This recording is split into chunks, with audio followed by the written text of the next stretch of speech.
আমি elevator education থেকে Souvik sir কথা বলছি। আমি স্টুডেন্টদের জানাতে চাই যে আমাদের কিন্তু ওয়েস্ট বেঙ্গল জেকা যেটা 2026-এ কন্ডাক্ট হবে, তার কিন্তু অনলাইন ক্লাসের অ্যাডমিশান শুরু হয়ে গেছে। তোমরা যারা এই আগস্টের মধ্যে অ্যাডমিশান নেবে তাদের জন্য একটা আমরা ডিসকাউন্টের ফেসিলিটি রেখেছি, মানে তারা কম ফিজে তারা পড়তে পারবে।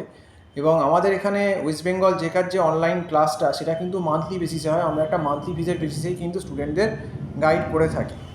এবং আমাদের বিগত আগের বছরগুলোতেও কিন্তু যেখানে আমাদের ছাত্রছাত্রীরা পরীক্ষা দিয়েছে এবং অত্যন্ত ভালো ফল করেছে। আমাদের ছাত্রদের মধ্যে যা কেউ 11 র্যাঙ্ক করেছে, কেউ 17 করেছে, কেউ 62 করেছে, কেউ 52 করেছে, কেউ 72 করেছে, কেউ 110 করেছে। মোটামুটি 1 থেকে 150-র ভেতর তো অনেক স্টুডেন্টই আমাদের র্যাঙ্ক করেছে এবং তারা কিন্তু মোটামুটি গভর্নমেন্ট ইউনিভার্সিটিতে অ্যাডমিশান পেয়ে গেছে। তো জেকায় কিন্তু যদি একটু ভালো র্যাঙ্ক করতে চাও, যারা চাইছো আর কি তোমরা একটু প্রিমিয়ার জায়গা চাইছো, মানে যাদবপুর চাইছো, কেউ ক্যালকাটা ইউনিভার্সিটি চাইছো, হ্যাঁ, তো কেউ হয়তো তুমি চাইছো, তোমার কল্যাণী চাইছো। তো এই গভর্নমেন্ট যে জায়গাগুলো, এইগুলো পেতে গেলে কিন্তু তোমাকে মিনিমাম 1 থেকে 100 বা 150-র ভেতর মিনিমাম অন্তত পক্ষে র্যাঙ্ক করতেই হবে। তো সেক্ষেত্রে আমি তোমাদেরকে এটাই বলবো যে জেকার যা সিলেবাস, লেটেস্ট যে সিলেবাসটা কম্পিউটারের ওপর চলছে, জেকার যা সিলেবাস সেটা কিন্তু একটা বিশাল ফাস্ট সিলেবাস। এটা ন্যূনতম পক্ষে 1 বছর যদি না পড়া যায় এই সিলেবাসটা কিন্তু শেষ করা যায় না। এবং আমাদের এখানে কিন্তু সপ্তাহে প্রায় 2 থেকে 3 দিন অনলাইন ক্লাস হচ্ছে।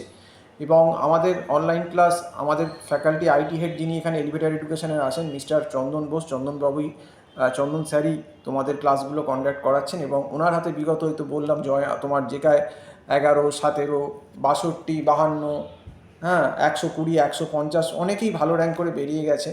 তো সেক্ষেত্রে যারা সিরিয়াস স্টুডেন্ট, যারা আমাদের যে স্যারের যে গাইডলাইন সেটা মেনে চলবে, ডেফিনেটলি তারা ভালো করবে। আমাদের এখানে একটা মক টেস্টেরও রেগুলার ব্যবস্থা আছে, যে তুমি কোন জায়গায় আছো এবং তোমাকে গাইড করে দেওয়া হবে যে কোন জায়গাগুলো থেকে তোমাকে পড়তে হবে, কোন জায়গাগুলো থেকে কোশ্চেন কীরকম আসে, কীভাবে আসতে পারে। কারণ দেখো, যেটাতেও কিন্তু একটা নেগেটিভ মার্কিং আছে, এটা কিন্তু আমাদের মাথায় রাখতে হবে। কাজেই কনসেপ্ট যদি না থাকে, ওই টুকটাক করে কিন্তু জেকায় আর ভালো র্যাঙ্ক করা যাবে না। টুকটাক করলে কিন্তু নেগেটিভ হয়ে গেলে স্কোর কমে যাবে।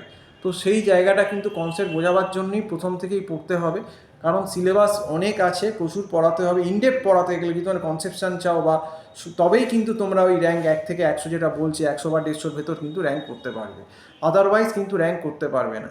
কাজেই যদি মনে করো যে জেকার অনলাইন ক্লাস তোমরা করবে 2026-এর, স্যারের নাম্বারটাই আমি দিয়ে দিয়েছি টাইটেলে, তো স্যারের নাম্বারটাও বলে দিচ্ছি, 9007292436। এই নাম্বারে তোমরা স্যারের সঙ্গে কল করে যোগাযোগ করতে পারো, বা স্যারকে তোমরা এই নাম্বারে হোয়াটসঅ্যাপও করতে পারো। তবে দেরি করো না, এটাই বলবো, আগস্টের ফার্স্ট উইক থেকেই করো।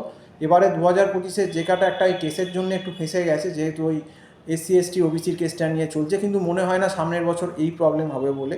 যারা 2026-এ হয়তো যারা তোমরা পরীক্ষা দেবে, তাদের পরীক্ষা হয়তো মেবি জুলাই মাসেই কিন্তু কন্ডাক্ট হয়ে যাবে। তো আজকে এই বলেই শেষ করছি। সম্পূর্ণ ভিডিওটা দেখার জন্য অসংখ্য ধন্যবাদ। নমস্কার।